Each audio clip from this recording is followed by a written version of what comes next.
Light तो ठीक है सर, सफिशिएंट लाइट में क्या दिक्कत है। हाँ, कैसे किसी को काला बोले बिना काला बोले, है कि नहीं। चलो बच्चा, स्टार्ट करते हैं। आइए शुरू करते हैं। वो नहीं देखे हो, टेक्निकल गुरुजी नहीं देखे हो? नहीं, कभी नहीं अनबॉक्सिंग करता है ना वो टेक्निकल गुरुजी, हाँ। ऐसे ना बोलता आइए शुरू करते हैं, या चलिए शुरू करते हैं, ऐसे कुछ बोलता है ना। और गोल्ड का वो मोबाइल वोबाइल लेके चलता है। तुम लोग को बता दे, कभी भी रास्ता पे चलोगे ऐसे करके, तो ना लेफ्ट हैंड साइड में मोबाइल लेकर चलना। मेरा मेरे दोस्त का गया था ऐसे मोबाइल, बेचारा 2 महीना पहले मोबाइल खरीदा था, वो भी ईएमआई पे। और उसका मोबाइल चला गया और वो पूरा मोबाइल का ईएमआई अभी भी भर रहा है, और उसके पास मोबाइल ही नहीं है। हाँ, नहीं तो इंश्योरेंस इंश्योरेंस इंश्योरेंस क्या था उसको नहीं पता, लेकिन ये पूरा ईएमआई भरा है वो, उसका ईसीएस से कट जाता है अपने आप ऑटोमेटिक। उसको सिविल स्कोर मेंटेन रखना था, बेचारा पूरा पूरा ईएमआई भरा है। नहीं पॉसिबल है बच्चा।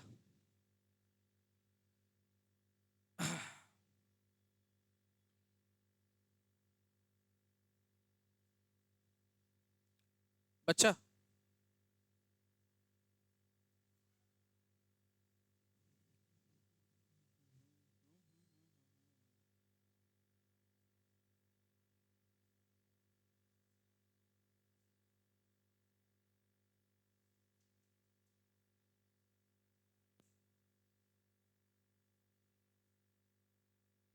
बंद कर रहा है, ठंडा लग रहा है। हो सकता है हम चल रहे होंगे ना, इसीलिए हमको। अरे,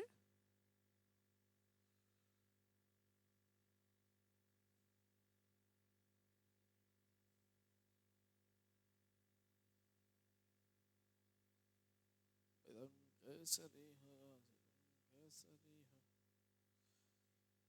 हाँ, यहाँ से बताना है ना। चलो,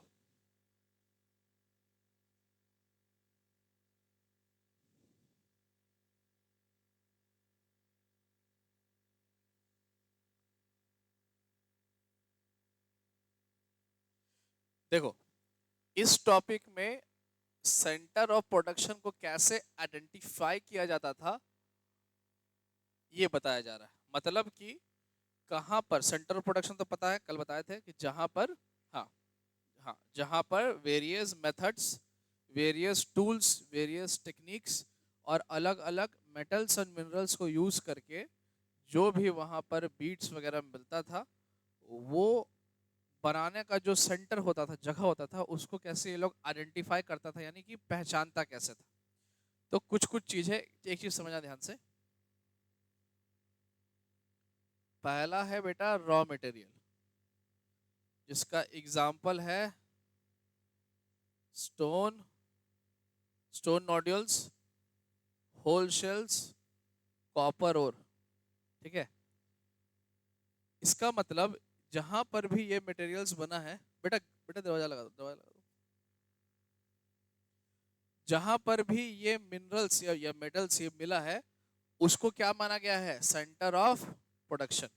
क्या क्या बेटा, रॉ मटेरियल्स, किस तरह का raw material, stone nodules, whole shells, copper ore, या फिर टूल्स। ठीक है, अनफिनिश्ड ऑब्जेक्ट्स। अनफिनिश ऑब्जेक्ट्स क्या होता है, जस्ट इमेजिन करो, कोई बहुत ही टैलेंटेड पॉटर रहा होगा, या स्कल्पचर रहा होगा, टेराकोटा फिगर वगैरह बनाने वाला स्कल्पचर रहा होगा, और वो एक स्कल्पचर बना रहा होगा, ऐसे मान लो एक एक लेडीज का मूर्ति बना रहा होगा। ठीक है,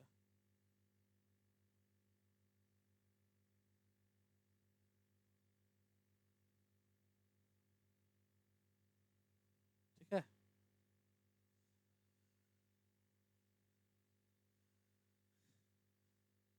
टैलेंटेड तो हम भी कम नहीं है कि नहीं।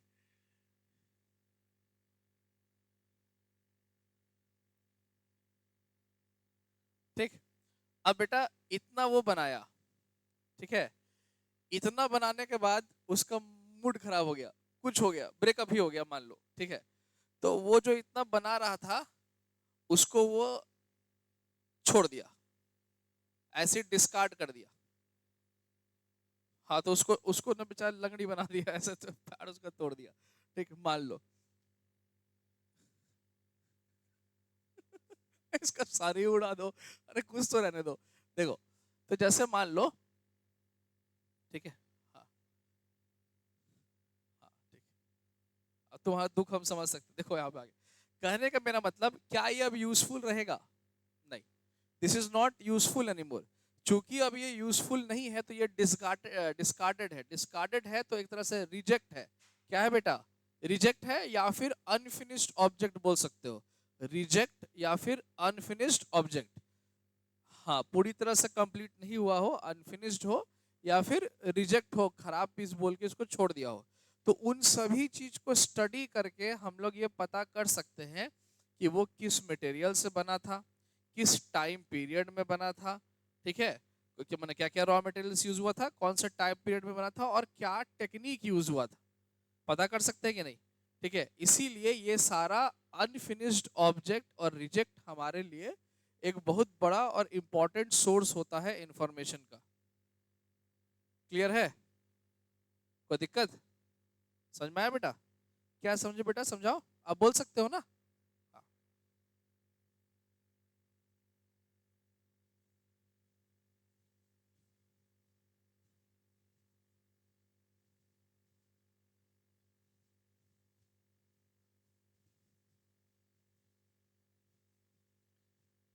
स्टोन नोड्यूल्स, ये एक टर्म है बेटा, स्टोन नोड्यूल्स। हाँ,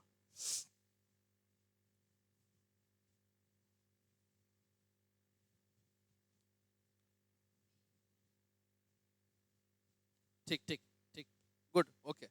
आप बताओ बेटा कि अनफिनिश्ड ऑब्जेक्ट्स और रिजेक्ट्स इंपॉर्टेंट सोर्स कैसे है, और सीधा बेटा तो बेटा आप पहले, हाँ,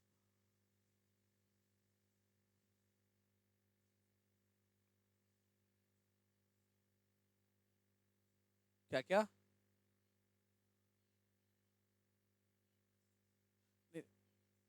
रॉ मटेरियल, क्या पता चलता था? Raw material. दूसरा, ये हो गया रॉ मटेरियल। दूसरा, हाँ, टाइम, टाइम पीरियड, समय काल, ठीक है। तीसरा तुम बोलो बेटा। पहला रॉ मटेरियल पता चला, दूसरा समय काल, टाइम पीरियड पता चला, तीसरा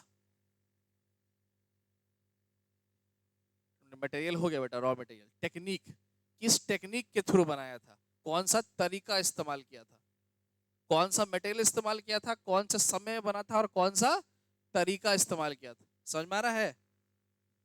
पक्का? चलो आगे बढ़ते हैं, ठीक। वेस्ट जो है one of the best indicator है क्राफ्ट वर्क का। जैसे कि फॉर एग्जांपल, शेल को लो या स्टोन को लो, उसको कट किया जाता है ऑब्जेक्ट बनाने में।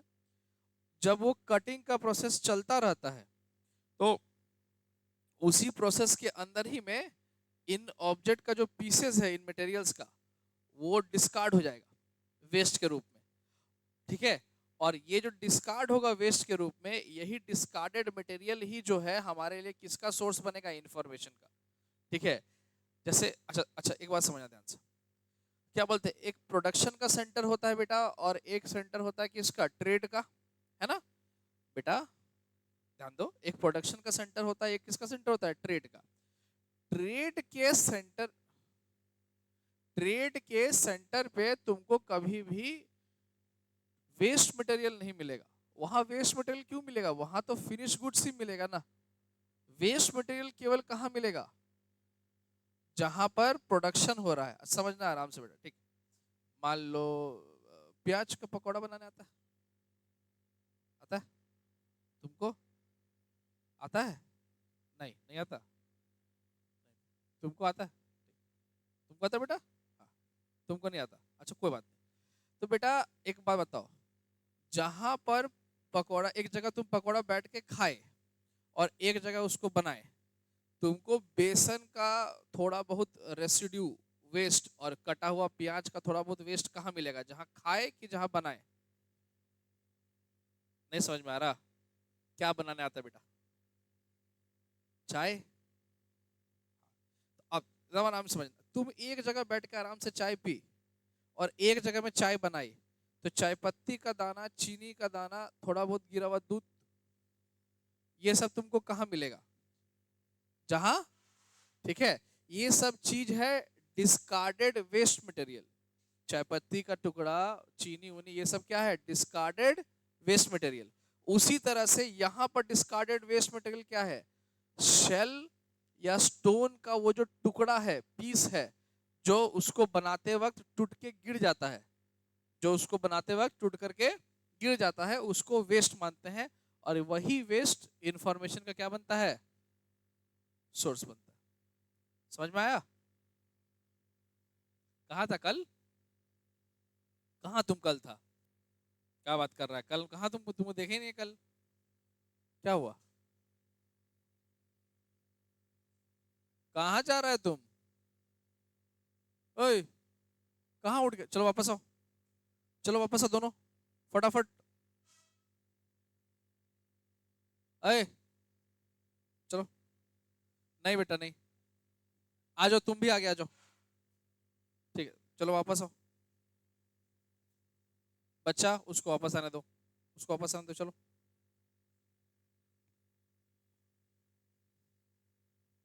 नहीं बेटा, उसको वापस आने दो, वो पढ़ता नहीं है बिल्कुल भी, वो लड़का। हाँ, तुम बुक रख लो, तुम बुक रख लो। हाँ चलो, बुक निकालो बेटा। आ जाओ सभी लोग, आगे बढ़ते हैं। अच्छा 2 मिनट देखो बेटा, इसको इसको नहीं देखना, ऐसे हम अच्छा बनाए हमको पता है, लेकिन ये देखो, अगर कोई दिक्कत है तो पूछो। क्या अच्छा नहीं बनाया? कितना अच्छा तो बनाया है। नहीं बनाया, नहीं बनाया है? अरे भगवान से डरो बेटा, मास्टरपीस है वो। थैंक यू बेटा। अरे अजीब क्या लग रही, सही तो।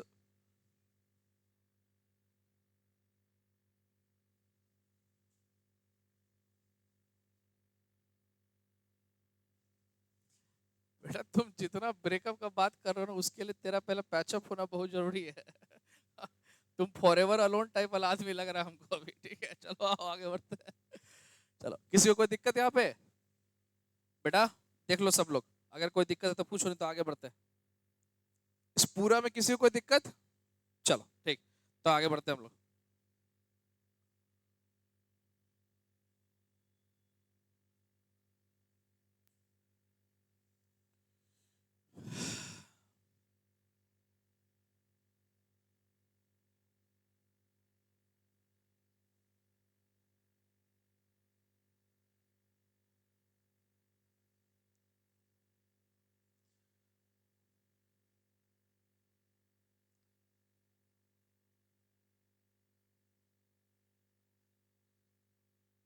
क्या बाबू?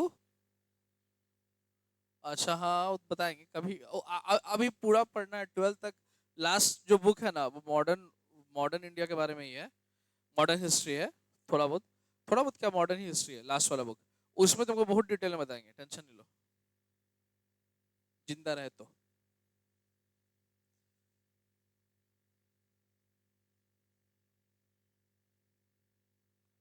चलो सभी लोग ध्यान दो। देखो क्या है बेटा, हर सिविलाइजेशन की तरह क्लाइमेट और जोग्राफिकल लोकेशन का असर इस पे भी पड़ता है। अब बोलोगे कि सर कैसे? ठीक है, तो ट्रेड के साथ साथ, जैसे फॉर एग्जांपल अगर इसका बात करोगे, तो अफगानिस्तान का बेसिक एरिया अगर ले लो,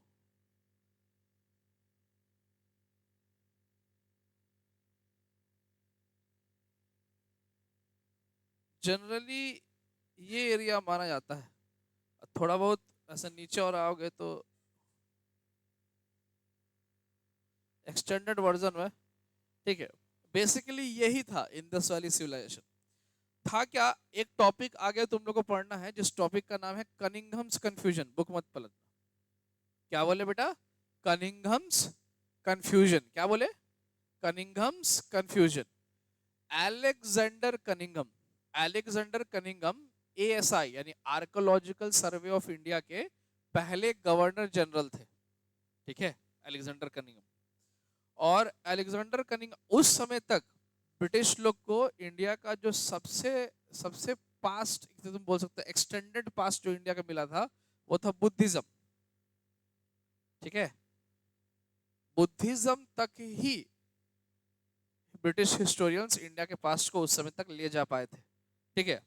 तो जब अलेक्जेंडर कनिंघम को ये आर्टिफैक्ट वगैरह मिलना शुरू हुआ, तो ऑब्वियस सा बात है कि वो उसको उस बुद्धिज्म के दौर में ही कहीं ना कहीं डालने की कोशिश करेगा, कि हो सकता है इस टाइम पीरियड में हो या इस समय इस टाइम पीरियड में हो, लेकिन कहीं भी उसको फिट नहीं कर पाया, ठीक है। उस तरह का आर्किटेक्चर या बोल सकते हो उस तरह का टेक्निक बनाने का, उस समय का स्टोन कटिंग जो भी है, वो बुद्धिज्म के किसी भी टाइम पीरियड से वो मैच नहीं किया।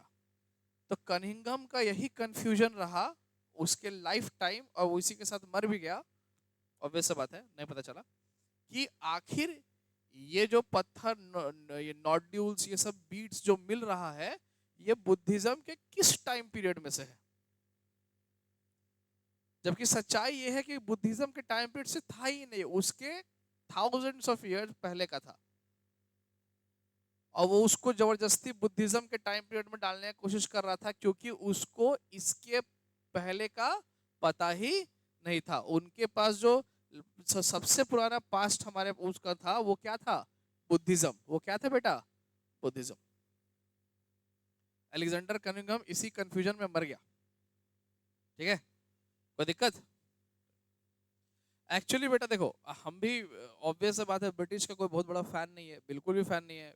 भारत को लूट के बर्बाद करके गया, तोड़ के गया, लेकिन कुछ कुछ चीज सही करके गया, जिसमें से एक ASI बहुत बड़ा बात है। अलेक्जेंडर कनिंघम अगर इसका फॉर्मेशन नहीं करते और ये थोड़ा सा आग नहीं लगाते, या इन्हीं का लगाया हुआ आग जो चिंगारी बन के दयाराम साहनी को ये किया, लेकिन बेटा वो अगर नहीं होता, ठीक है। खैर आगे बढ़ते हैं। नॉट दैट कि हम ब्रिटिश को सपोर्ट करते हैं, जरा भी नहीं, लूट के गया, बर्बाद करके गया हम लोग को। यहां तक क्लियर है बेटा? ठीक। अभी देखो, इसमें भी जितना भी मेजर सेटलमेंट मिलेगा वो तुमको यहां पर मिलेगा, ठीक है। डोगिस्तान,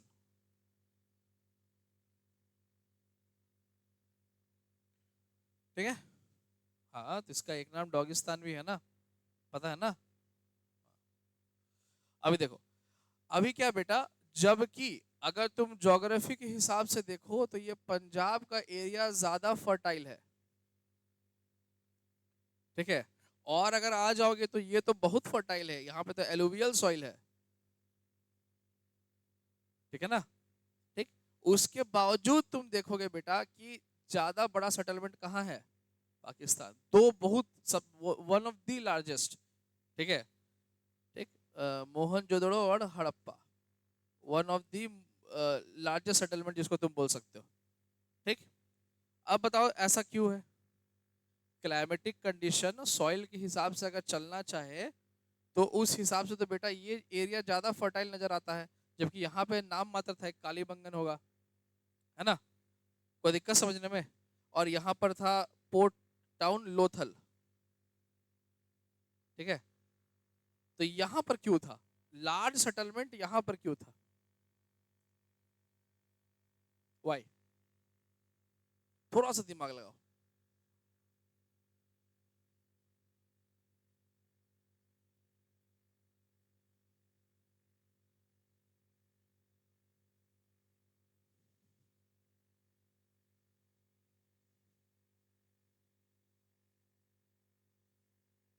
सोचो। चलो कोई बात, देखो ध्यान से बेटा, ये जो एरिया दिख रहा है ना,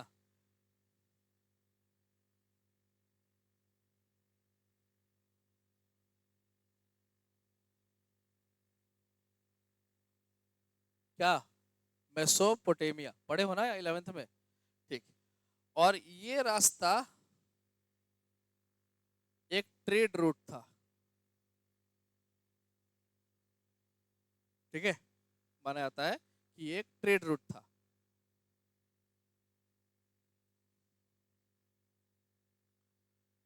ओमान, यमन, ठीक, और फिर यहाँ से जहाज से होकर के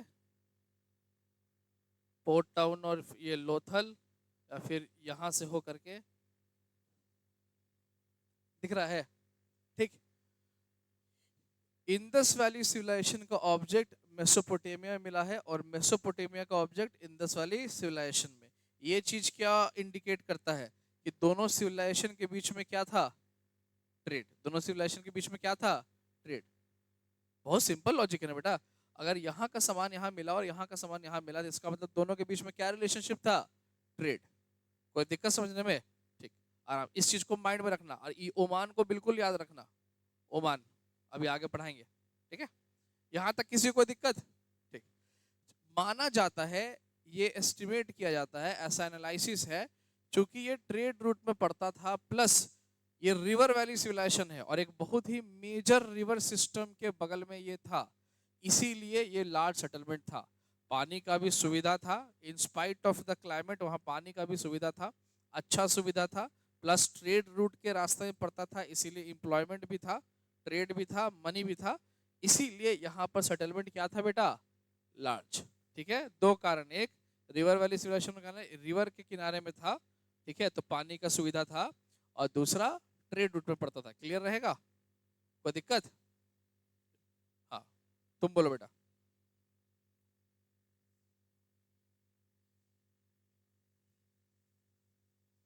रिवर के नियर था, वाटर सबसे इंपॉर्टेंट सोर्स था, तो वो अवेलेबल था, और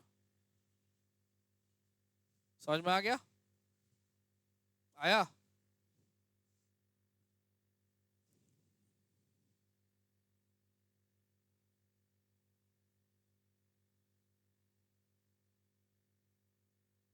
आगे बढ़ जाए?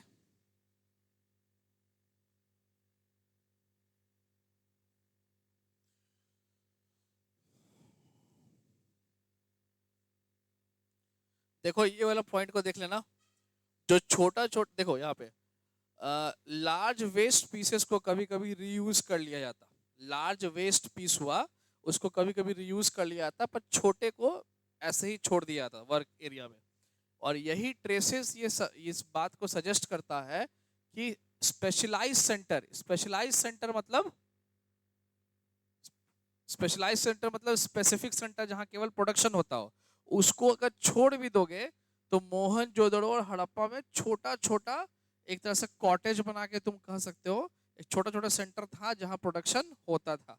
ठीक है, यानी कि स्पेशलाइज टाउन्स जहां केवल प्रोडक्शन होता था उसको अगर छोड़ भी दोगे तो भी मोहनजोदड़ो और हड़प्पा में छोटा छोटा क्राफ्ट का सेंटर था।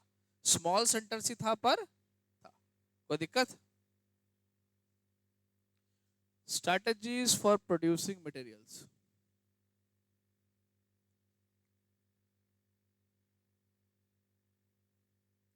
चलो सभी लोग आ जाओ, देखो ध्यान से, देखो यहाँ पे देखना।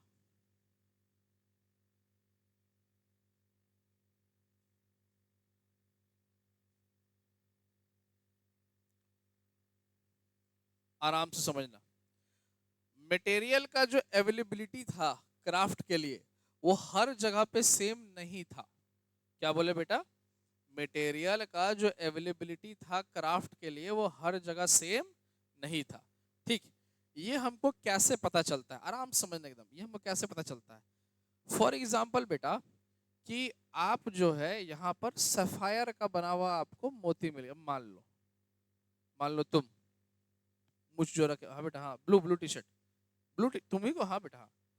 मान लो कल को तुमको वो लड़का वो तुमको कल को प्रपोज किया, मान लो, अब अलाउड है इंडिया में, टेंशन नहीं लो, ठीक है, हाँ। और तुमको, अरे कोई बात नहीं, तुमको ऐसा अंगूठी बनाया, और अंगूठी में बेटा रेड कलर का सैफायर था, रेड कलर का अंगूठी, या रूबी बोल लो, जो बोल, रूबी। और तुम oh thank you so much बोल के ऐसे पहन लिया, ठीक है, ठीक है बेटा, ठीक, ठीक है, तुम पहन लिया, तो मन में विचार नहीं आएगा कि बेटा ये आया तो आया कहाँ से? पटना में तो अवेलेबल नहीं है, तो फिर कैसे लाया होगा? बोलो।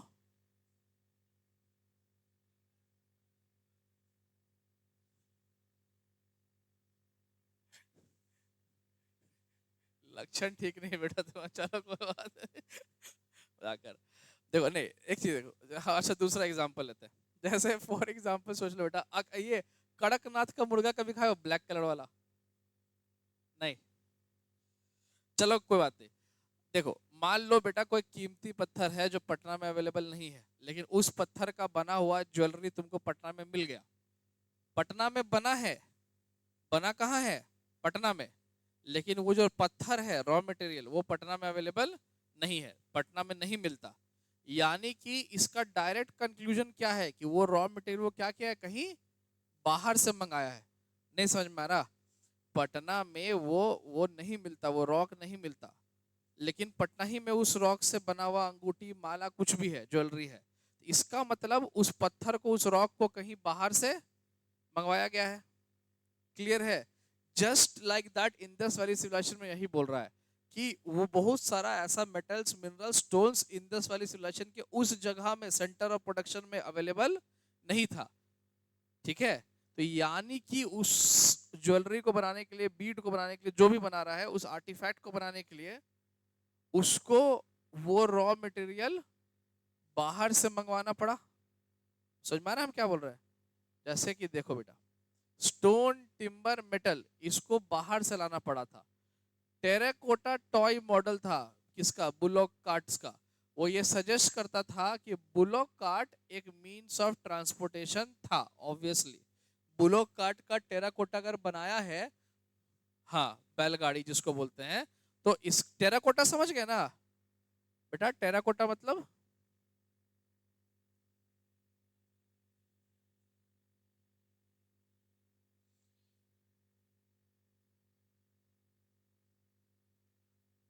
हाँ क्या सर?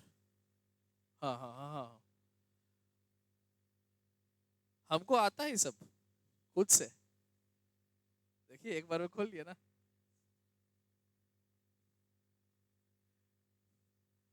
उसको अंगूठी मिला है। देखो सभी लोग ध्यान देना, टेराकोटा तुम लोग को दिखाते हैं, देखो।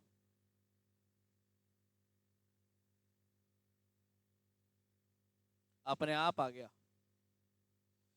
टेराकोटा, इसको बोलते टेराकोटा टॉयज। देखा टेराकोटा बुलॉक कार्ट, ये टेराकोटा बुलॉक कार्ट है, बुलॉक कार्ट बैलगाड़ी। टेराकोटा मतलब, नहीं बेटा, टेराकोटा मतलब मट्टी या क्ले या किसी को उसको बेक करके, उसको शेप दे करके, उससे गुड्डा गुड्डी बना के ऐसे बनाया गया। नहीं समझ में आ रहा? क्या समझे, बोलो बेटा।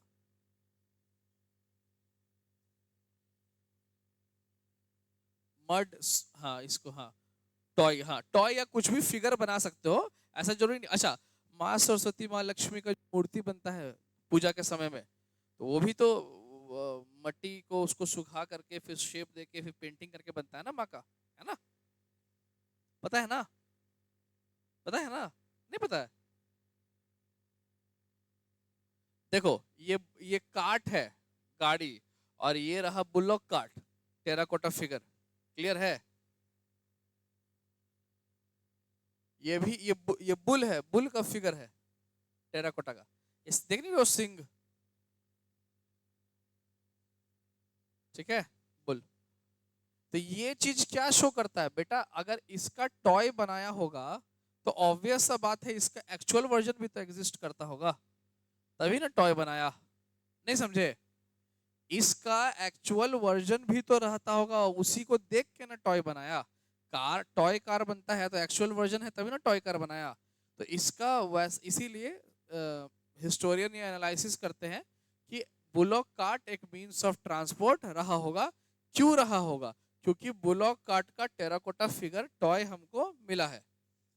ठीक है? तो मान लो क्वेश्चन आया कि क्यों माना जाता है कि बुलॉक कार्ट एक मीन्स ऑफ ट्रांसपोर्टेशन होगा, क्योंकि बुलॉक कार्ट का टेराकोटा फिगर हमको मिला। क्लियर? ओके बेटा, आगे बढ़ जाए। ठीक है, रिवराइन रूट। ठीक है, रिवराइन रूट मतलब रूट थ्रू, हाँ रूट थ्रू रिवर्स। ठीक है, और कोस्टल रूट भी इस्तेमाल किया जाता था ट्रांसपोर्टेशन के लिए। कोस्टल रूट बताया ना, लोथल पोर्ट, पोर्ट था वो। अब हम लोग मटेरियल्स के बारे में पढ़ते हैं। आप लोग सब लोग इसको देखिए, कोई दिक्कत है तो पूछिए मेरे से, कहीं कुछ प्रॉब्लम है तो पूछिए, कोई भी दिक्कत कोई भी प्रॉब्लम देखिए जहां तक पढ़ा है।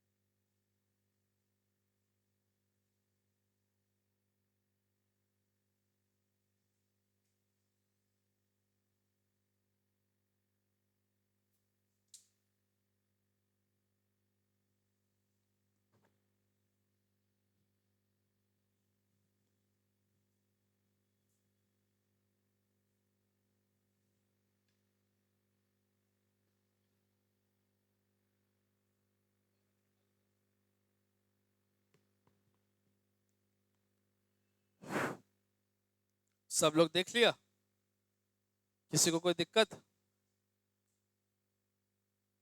कोई प्रॉब्लम नहीं?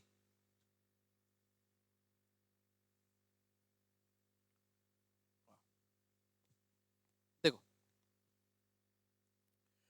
अभी क्या है, हड़प्पा सिविलाइजेशन का बहुत सारा ऐसा मटेरियल था जो बाहर से मंगाया गया था, क्योंकि एज अ रॉ मटेरियल वो अवेलेबल नहीं था। इसका एग्जांपल समझना,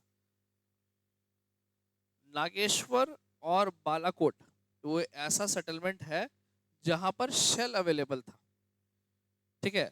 शॉर्टुगाई जो कि अफगानिस्तान में है, वो लैपिस लजूली, लैपिस लजूली याद है ना, ब्लू कलर का बताया था ना, लैपिस लजूली का बहुत अच्छा सेंटर था, ठीक है, हाईली वैल्यूड था, ठीक।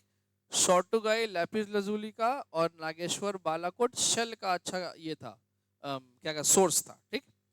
इसी के साथ साथ लोथल जो है वो कार्निलियन का अच्छा सोर्स था, ठीक है। कोई दिक्कत समझने में?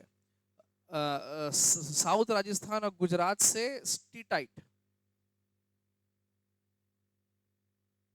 ठीक है, और बाकी सारा बहुत सारा मेटल्स राजस्थान से अवेलेबल था। तो तुम देख सकते हो कि एक तरह का सामान बनाने के लिए, आर्टिफैक्ट बनाने के लिए, उनको अलग अलग जगह से रॉ मटेरियल्स को प्रोक्योर करना पड़ता था। अब मान लो जैसे किसी को कोई मूर्ति बनाना है और उसके आंख में ब्लू कलर का आंख लगेगा, लैपिस लजूली, तो बेटा लैपिस लजूली तो तुम अफगानिस्तान से ही मंगा पाओगे, उसके लिए तुमको दूर से आउटसोर्स करना पड़ेगा, तुम्हारे पास अवेलेबल है नहीं है, ठीक। लोथल अगर अब तुमको शेल का कुछ बनाना है, तो शेल तो तुमको इनलैंड नहीं ना मिलेगा बेटा, चाहे तुम किसी नदी के पास क्यों ना बैठे हो, अरे नदी के अंदर ही क्यों नहीं रहते हो, शेल तुमको कोस्ट में मिलेगा, समुद्र के किनारे, नदी में तो नहीं मिलेगा, है ना बेटा। तो इस तरह से एक जगह पे, एक स्पेसिफिक जगह पे कुछ ना कुछ स्पेसिफिक रॉ मटेरियल था जिसको कि मंगवाया जाता था। कोई दिक्कत समझने में, कोई प्रॉब्लम? पक्का समझ में आ रहा है? नहीं आ रहा? बेटा देखो, कोई कोई ना हेड से कैसे आ रहा है, नहीं आ रहा? ऐसे नहीं बेटा, ऐसे ऐसे ऐसे ऐसे ऐसे करो, ऐसे। अब ऐसे में हाँ ये देखो, ये कितना सही है। आगे बढ़ जाए, फिर से रिपीट कर दे। अलग अलग जगह अलग अलग मटेरियल का सोर्स था। फॉर एग्जांपल शॉटुघई जो कि अफगानिस्तान में है, वो लैपिस लजूली का सोर्स था। और लैपिस लजूली एक ब्लू कलर का स्टोन था, ठीक है, हाई वैल्यू का। लोथल कार्निलियन का सोर्स था। बालाकोट नागेश्वर शेल का सोर्स था। साउथ राजस्थान और नॉर्थ गुजरात स्टीटाइट का सोर्स था, ठीक है, स्टीटाइट का। और राजस्थान से मेटल भी मिलता था।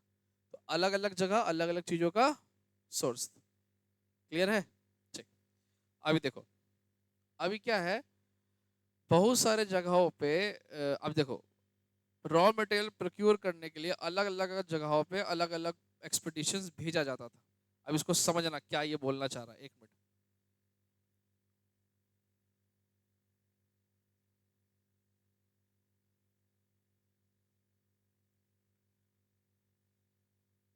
देखो ध्यान से, Khetri region of Rajasthan copper के लिए, साउथ इंडिया गोल्ड के लिए। ये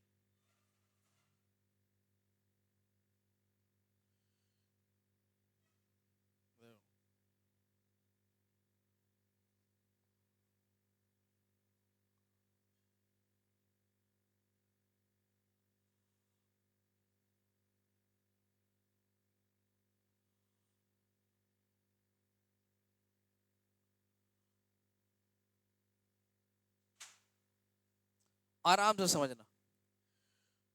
इंडिया में अलग अलग जगहों पे एक्सपीडिशन करके ये पता लगाया गया कि पॉसिबली किस जगह से कौन सा मटेरियल अवेलेबल था इंडस वैली सिविलाइजेशन के लिए, और कैसे वो जगह इंडस वैली सिविलाइजेशन से अलग था।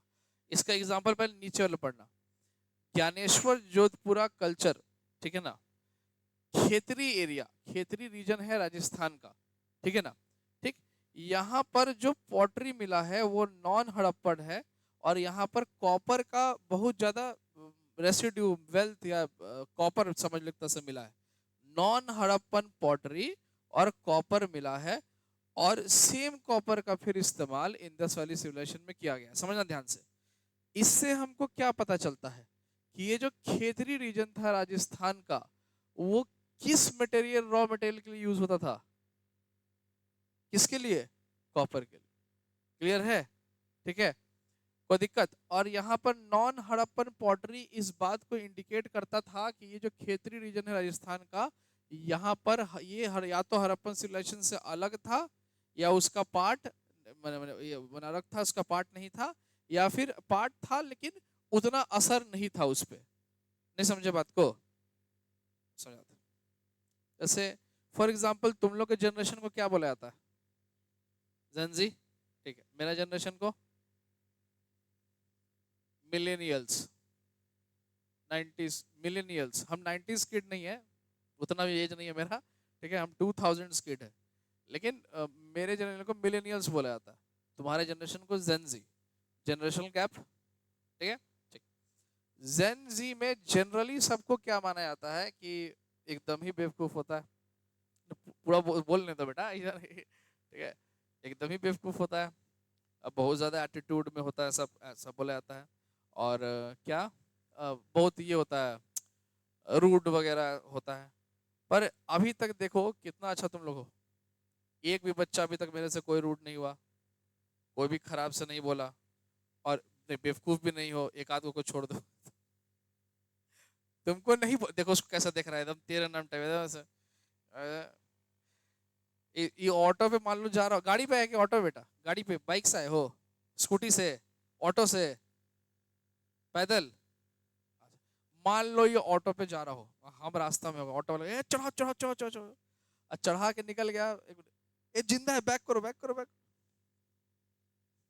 ठीक है, लेकिन एक चीज बताता है, देखो ध्यान समझो, क्या तुम लोग ऐसा हो? नहीं हो ना? क्यों नहीं हो? जबकि इसका वो क्राइटेरिया ही था ना, यानी कि तुम उस सेम सिविलाइजेशन का, सेम जनरेशन का पार्ट होते हुए भी नॉन कैटेगरी में आ गया ना। नहीं समझ में आया? नहीं समझ में आया? नहीं। देखो जैसे हो सकता है ये हड़प्पन सिविलाइजेशन का पार्ट थे, हो सकता है हड़प्पन सिविलाइजेशन का पार्ट नहीं थे, पर इनमें और जो मेन अर्बन जो सिविलाइजेशन था उसमें थोड़ा बहुत डिफरेंस था। ठीक है, वो डिफरेंस इनके पॉटरी से मिला। किससे मिला? पॉटरी से। जो स्टाइल ऑफ पॉटरी बाकी जगह पे मिला है, वो स्टाइल ऑफ पॉटरी यहाँ पर नहीं मिला। कोई दिक्कत? उल्टा यहाँ पर क्या मिला? क्या मिला? कॉपर। जिससे हमको ये पता चला कि ये जो खेतरी रीजन था राजस्थान का, वो कौन से रॉ मटेरियल के लिए यूज होता था? किस रॉ मटेरियल के लिए? कॉपर। और साउथ इंडिया किसके लिए? केजीएफ। क्या नाम है? केजीएफ का फुल फॉर्म क्या है?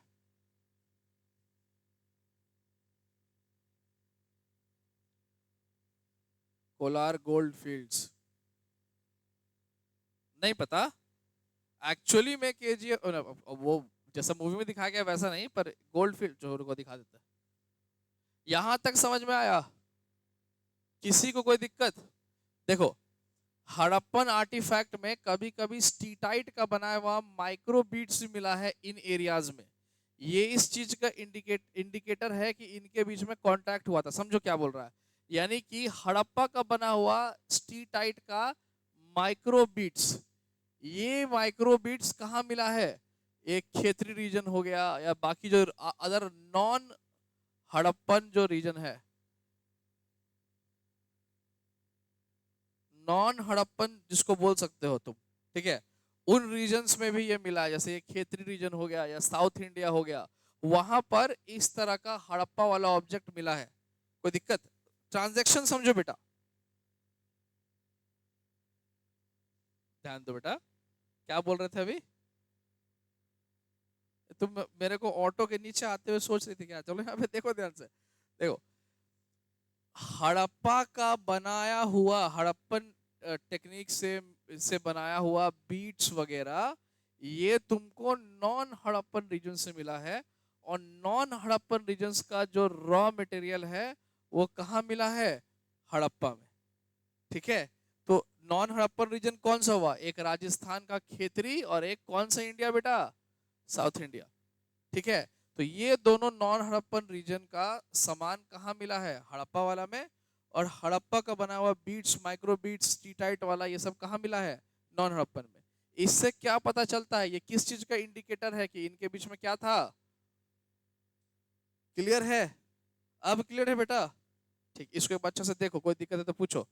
फिर हम कुछ बताने वाले थे, अचानक से मुझको दिमाग से उतर गया। कुछ अजीब सा कुछ बताने वाले थे अभी। क्या बोले थे बताएंगे इसको बताने से पहले? कुछ तो बोले थे हम। हाँ हाँ हाँ, वो गोल्ड फील्ड्स वाला। गोल्ड फील्ड्स याद आया।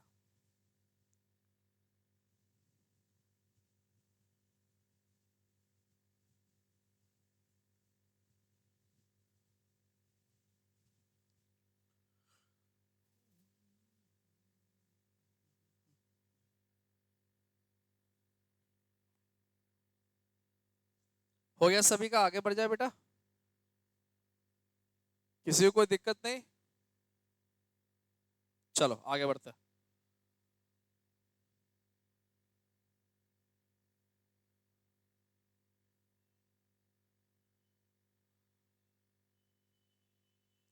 इस मैप को अच्छा से देख लो।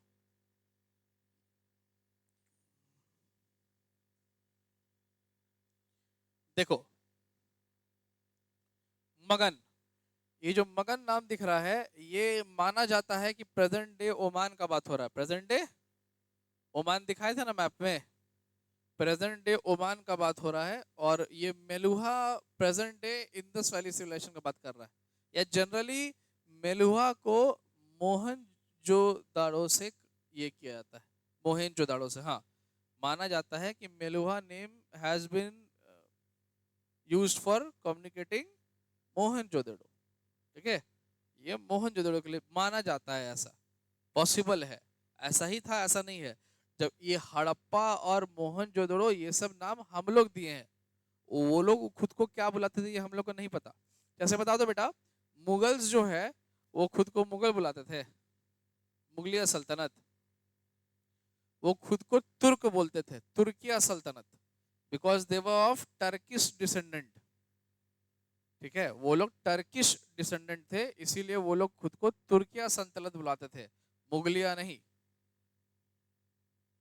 ठीक है, आगे बढ़े? ठीक, ठीक, आराम से समझना ध्यान से। ठीक, तो इनके बीच में, इन दोनों सिविलाइजेशन के बीच में ट्रेड था। क्या था बेटा? ट्रेड,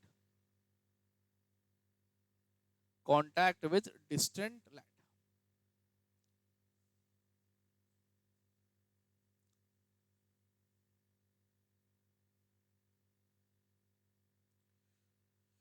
देखो,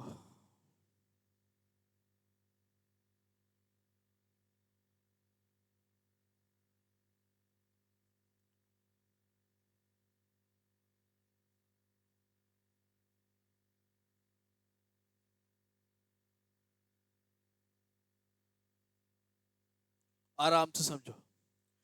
लास्ट टॉपिक में हम लोग देखें कॉपर का वन ऑफ द लार्जेस्ट या दी लार्जेस्ट सोर्स किसको बोल रहा था, खेतरी रीजन ऑफ राजस्थान।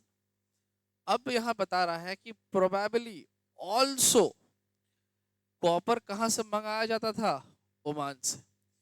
ये ओमान जो है वो अरेबियन पेनिनसुला के ईस्टर्न टिप पे है। अभी दिखाए ना ओमान, चलो मैप में दिखा देगा, टेंशन लेना। ठीक। केमिकल एनालिसिस ये बोलता है कि ओमान के कॉपर में, ठीक है, और हड़प्पा के आर्टिफैक्ट में एक कॉमन चीज मिला है, क्या, निकल। ठीक है, तो ये चीज ये सजेस्ट करता है कि दोनों का ओरिजिन क्या था, कॉमन था, सेम था। यानी कि ओमान का कॉपर हड़प्पा के आर्टिफैक्ट को बनाने में इस्तेमाल हुआ था। यानी कि ओमान से कॉपर प्रोक्योर किया गया था यहां पर आर्टिफैक्ट बनाने के लिए। अगेन ये किस चीज को दर्शाता है बेटा, ट्रेडिंग रिलेशनशिप, ट्रेड रिलेशनशिप। नहीं समझ में आया? अब देखो अदर ट्रेसेस भी है कॉन्ट्रैक्ट का, ट्रेसेस ऑफ कॉन्ट्रैक्ट, और भी कॉन्ट्रैक्ट का सबूत है। ठीक है, जैसे एक वेसल, ठीक है, वेसल मतलब कोई भी डिब्बा, पॉट, कुछ भी जिसमें भरा जा सके, कुछ भी पानी वानी। ठीक है, एक हड़प्पन जार जिसको कि ब्लैक क्ले से क्लोट किया गया है, कोट किया गया है, ठीक है, उसको ओमान के साइट पे पाया गया है। और ये जो थिक कोटिंग है ना, ये इसलिए किया गया है ताकि लिक्विड इससे बाहर ना निकल सके। टेक्निक बढ़िया है। Thick layer of black clay से उस पॉट को, उस वेसल को कवर किया गया है। ठीक है, इसको कवर करने के पीछे पर्पस है कि लिक्विड इससे बाहर नहीं निकले। ठीक है, हम लोग को ये नहीं पता कि इस वेसल में क्या कैरी होता था। ठीक है, पर ये पॉसिबल है कि हड़प्पन जो है इस वेसल के कंटेंट को ओमान के कॉपर से एक्सचेंज किए होंगे। समझना इस लाइन को ध्यान से। It is possible that Harappans exchange the contents of this vessels for Omani copper. इस लाइन को ध्यान समझना। कहने का मतलब इस वेसल को कॉपर के बदले एक्सचेंज नहीं किए, वेसल को नहीं एक्सचेंज किए, वेसल के अंदर में जो कंटेंट था कुछ ले करके अपने साथ गए थे, वो जो वेसल में डाल करके लेके गए थे।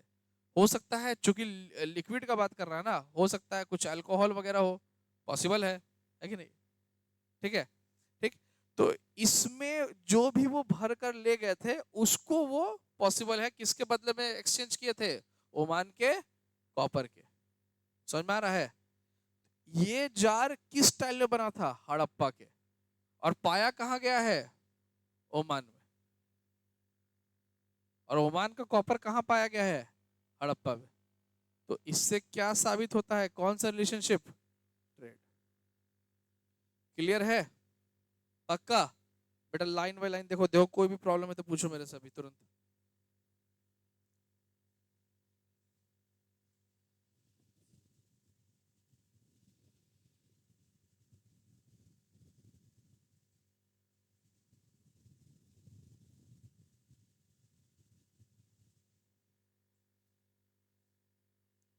किसी को कोई दिक्कत नहीं है तो आगे बढ़ जाते हैं बेटा।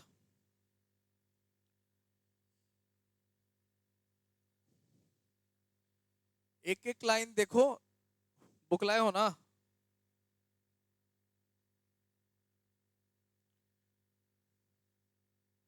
एग्जाम हो गया फाइनल?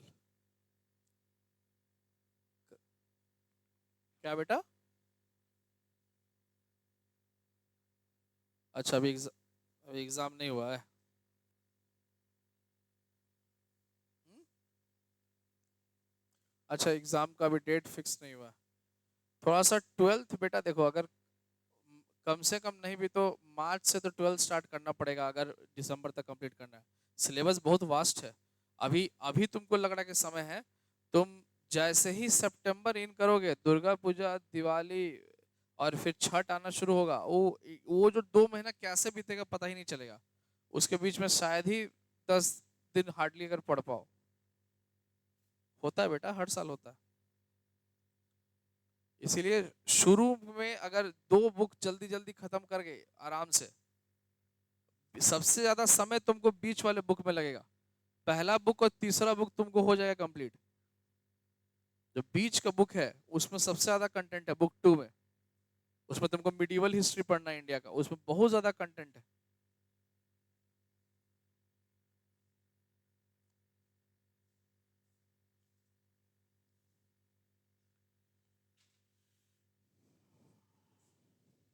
आगे बढ़ जाए ना, हो गया ये।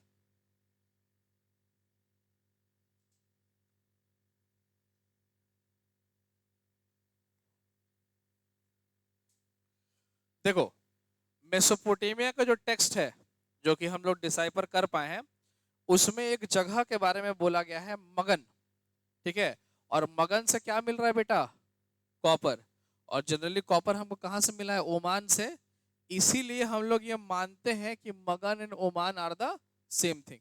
कैसे हम लोग पता लगा रहे हैं, समझ रहे हैं ना? मगन से किस ऑब्जेक्ट के बारे में बात किया गया है? कॉपर। किसके बारे में बात किया गया है? कॉपर। ठीक है, ठीक। और जनरली कॉपर हम लोग को कहाँ से मिला है? ओमान से, है ना? इसीलिए माना गया है कि Oman and Magan are the same thing. Clear है? समझ में आया बेटा? क्या समझा बताओ? क्यों? मेसोपोटामिया के टेक्स्ट में ये जो कि थर्ड,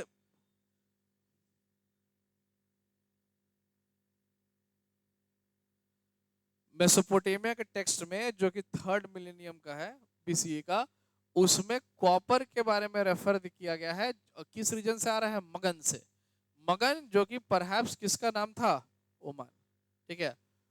और कॉपर जो है उसके साथ साथ मतलब इसमें इसलिए भी किया गया क्योंकि उस मेसोपोटामियन साइट्स में क्या मिला? ट्रेसेस ऑफ निकल। ट्रेसेस ऑफ, बताए थे ना, ट्रेसेस ऑफ निकल से कॉमन ओरिजिन वाला, है ना? हाँ, ठीक है। देखो, आओ इसमें आगे बढ़ते हैं। ये सिलेंड्रिकल सील है ये, ठीक है ना? और ये हम्प्ड बुल का सील है। देखो ये हम्प्ड बुल है। कोई दिक्कत समझने में? क्लियर है सबको?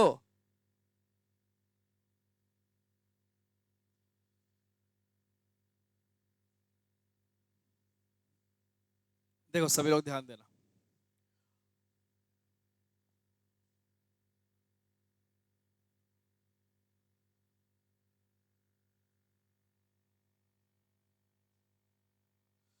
देखो,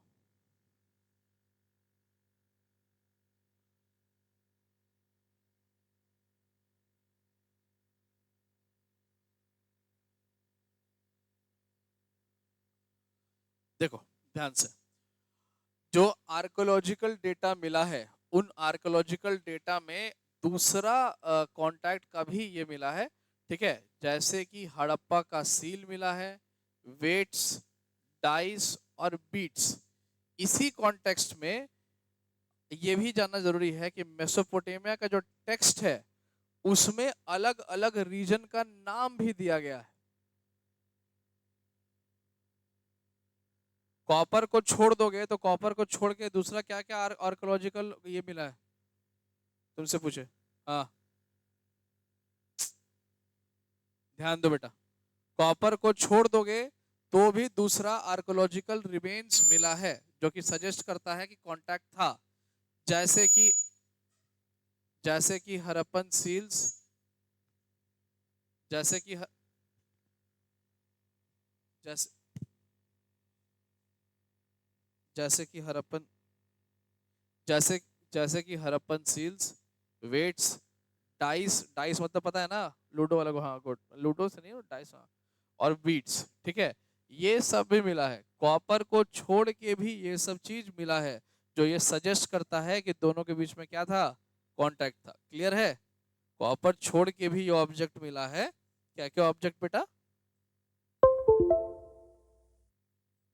वेट्स। ठीक है, जो ये इंडिकेट करता है कि दोनों सिविलाइजेशंस के बीच में क्या था?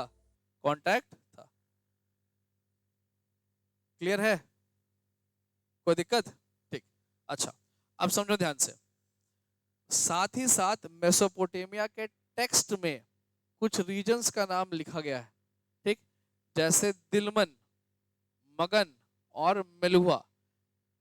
दिलमन माना जाता है बहरेन का आइलैंड, ठीक है, प्रोबेबली। मगन को प्रोबेबली ओमान माना जाता है। और मेलुहा पॉसिबली किसका नाम था? हड़प्पन रीजन। ठीक है ना। अब कैसे पता लगाए कि ये हड़प्पन रीजन हो सकता है? कुछ भी हो सकता है ना, मेलुहा तो कहीं का भी नाम हो सकता है, हड़प्पा ही का नाम पॉसिबल है, ऐसा क्यों?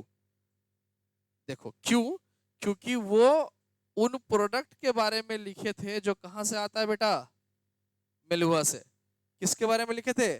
प्रोडक्ट के बारे में जो कहां से आता है? मेलुहा से।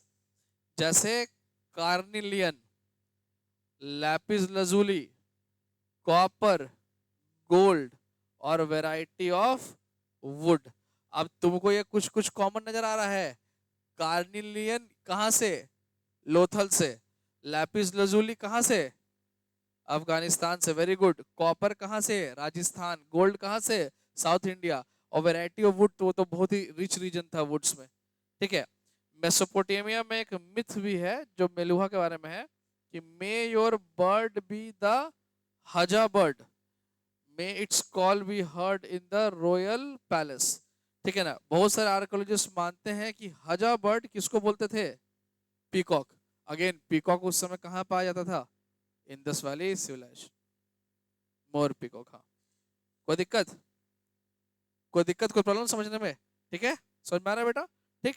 तो जो ऑब्जेक्ट जैसे कार्लियन sorry carnelian, lapis lazuli, copper, gold और वैरायटी ऑफ वुड्स, ये सारा वो प्रोडक्ट है जो कि उन लोगों को कहाँ से मिला था?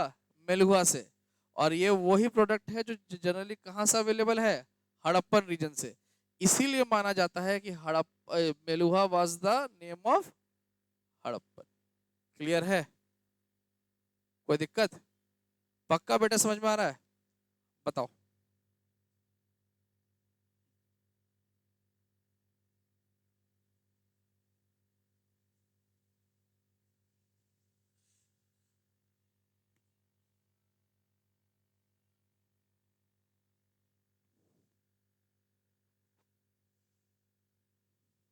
दिलमन, देखो क्वेश्चन समझना ध्यान से। मगन ओमान ऐसा क्यों माना जाता है कि मगन was the name of Oman? मगन ओमान का ही नाम है, ऐसा क्यों माना जाता था? बोलने दो बेटा, उसको भी बोलने दो, बोलो। अभी बताए तुरंत। हम ये बोल रहे हैं कि मगन ओमान का ही नाम है, ऐसा इतिहासकारों का क्यों मानना है? दोनों नहीं, कॉपर को कहां से इंडिकेट किया गया था? मगन से। और जनरली हिस्टोरियंस को कॉपर कहां से मिला है? ओमान से। कौ, कौन सा टाइप ऑफ कॉपर जिसमें किसका ट्रेस हो? निकल का। और Meluhha is the another name for Indus valley civilisation. ऐसा क्यों माना गया है? क्योंकि कुछ प्रोडक्ट मेलुहा के नाम से बोला गया था। जो प्रोडक्ट क्या है? Carnelian, Lapis lazuli, copper, gold and variety of would, जो जनरली कहाँ पे अवेलेबल है? हड़प्पन सिविलाइजेशन। इसीलिए माना जाता है कि मेलुहा किसका नाम था? पढ़ क्या होगा बेटा?